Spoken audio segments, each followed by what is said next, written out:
But I think there was once I was scammed of about 250,000 naira. So that was then I said, no, this has to stop.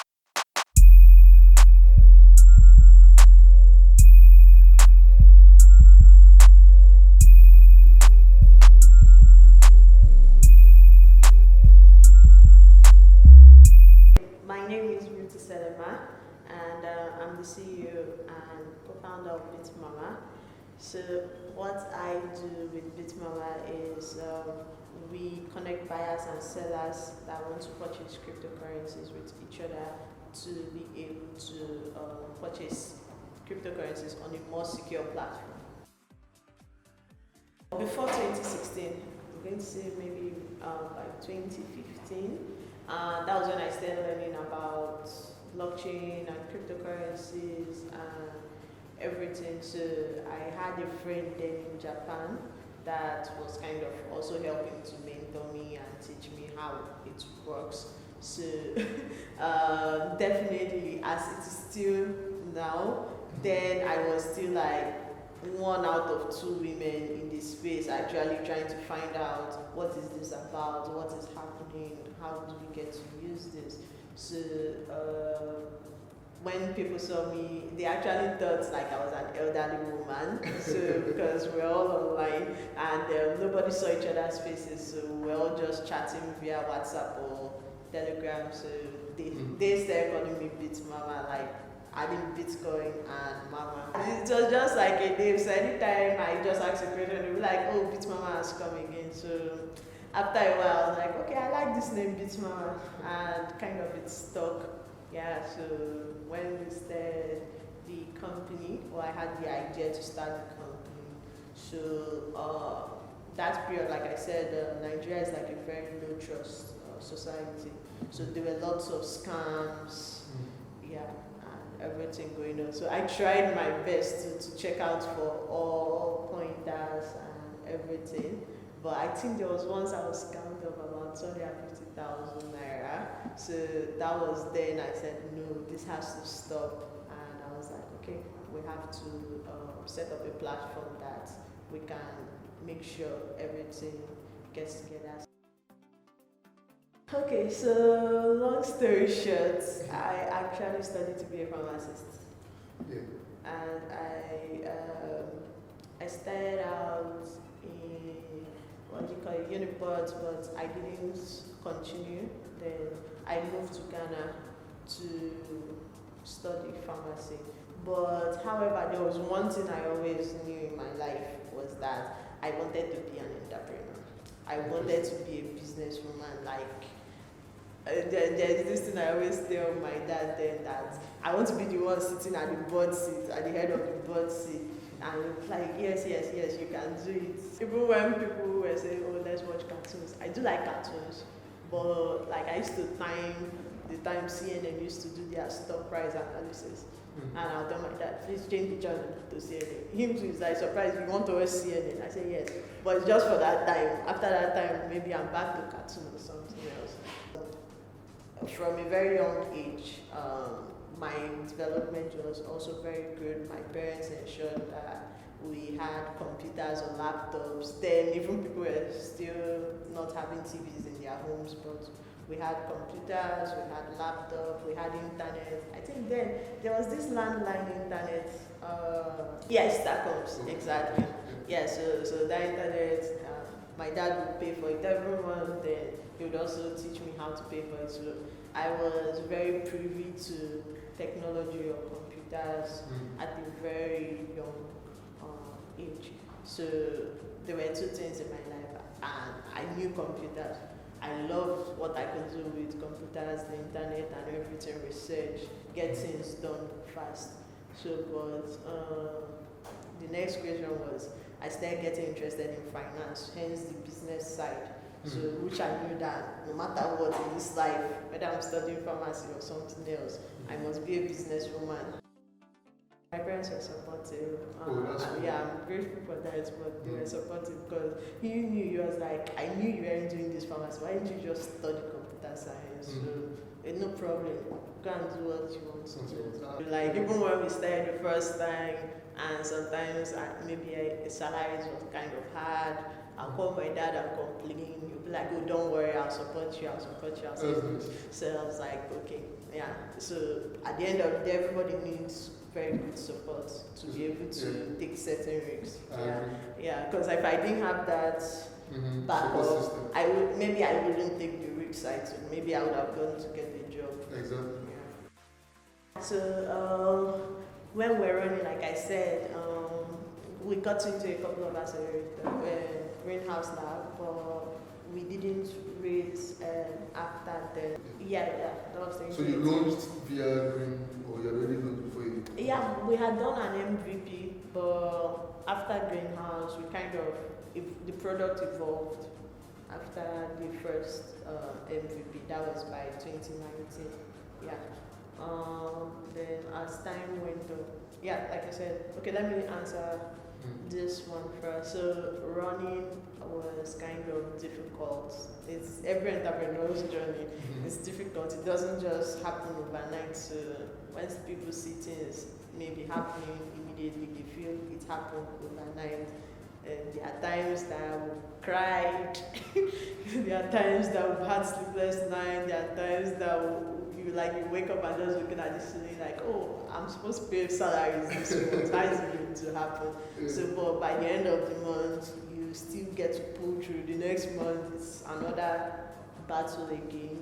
So, we also joined, was it Seed Stars, tried to get ourselves investment ready. Maybe we thought we're not yet ready. So, but all those constant goings just paying off by late 2019. Then even when COVID came, it was surprising that COVID did not really affect anything. Instead, people were looking for what to do as they were at home. So volumes rose and stuff like that. And that's when we even saw more people trying to come into the blockchain space to find out what is this, what's happening, and also with hypes from maybe US celebrities and all of that. Yeah, so that was when it started going okay. Then the product evolving, definitely the product has evolved because you also have to change. So the blockchain space is like one of the fastest evolving spaces. Okay, so for the backdrop of the crypto ban, like I guess I said even in the event, everybody just moved P2P. It's usual thing. For we Nigerians, we always find a way to adapt. So it was like an adaptability measure for everybody. So at the end of the day, exchanges don't get to touch Naira again since they don't want exchanges to interface with the bank. Okay, so mostly I would say referrals, or sometimes if I see someone that does something beautifully well online or codes very well and they show their works and stuff like that, I reach out to them to say, okay, look, would you like to come work with us or do this with us? Funny thing is, our very first MVP, very it was built on WordPress. Interesting. So that's the funny thing, it was built on WordPress. And once I even saw the website, I was like, no, because then it was only one developer with me. I was like, guy, no, this can't work, this is not possible. So right now, I would say we're not much, still under 15, some contracts, some full-time, Okay. The first time, it was kind of difficult, especially with the churn of the developers. So I started asking myself, like, what are we not doing, or what can we do that would be better and give people a more conducive environment for them to work. And most of our work is definitely virtual, so or remotely. So one thing I learned was how to ensure that you care about people's well-being.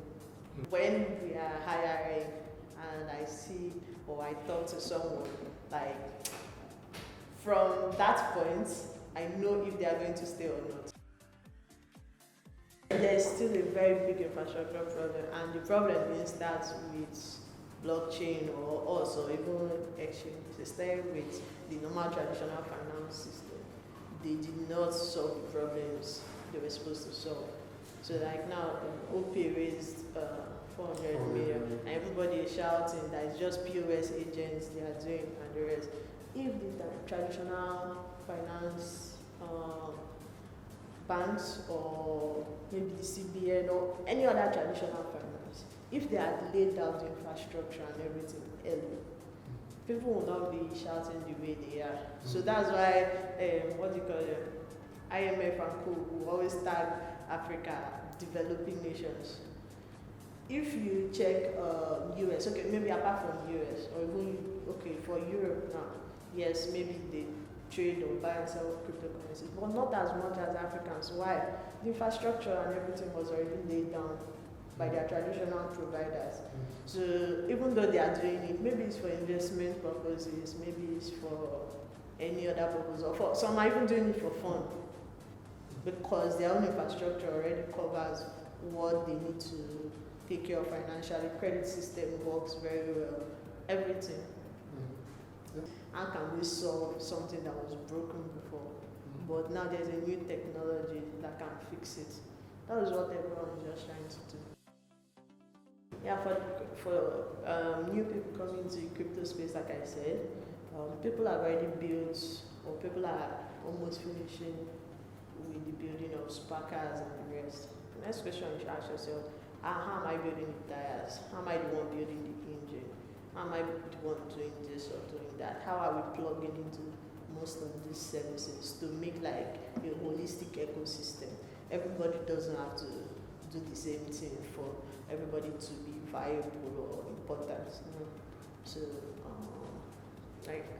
like we also said earlier, there's still lots of evolution happening in this space.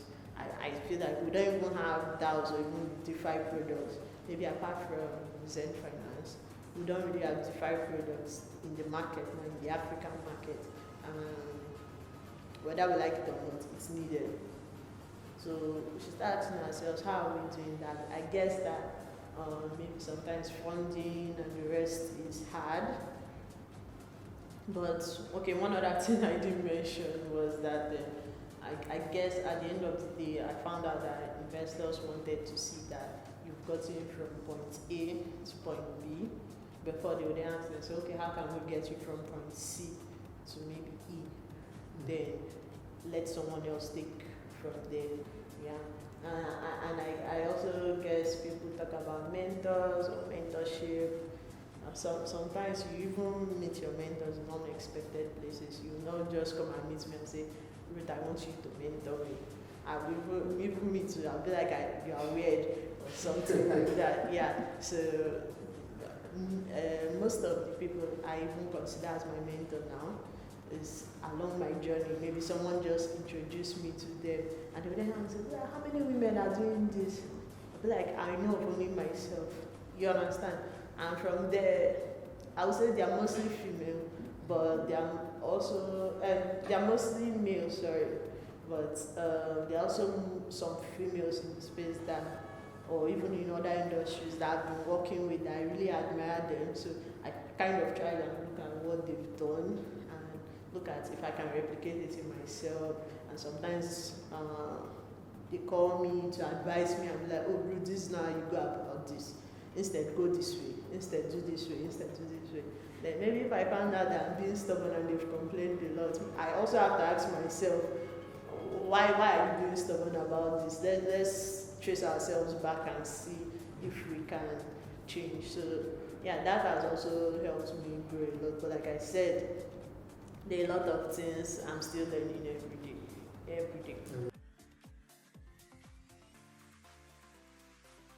Definitely, there are many ways to go into this space. If you want to be a developer, no problem. Welcome you. We're looking for them. And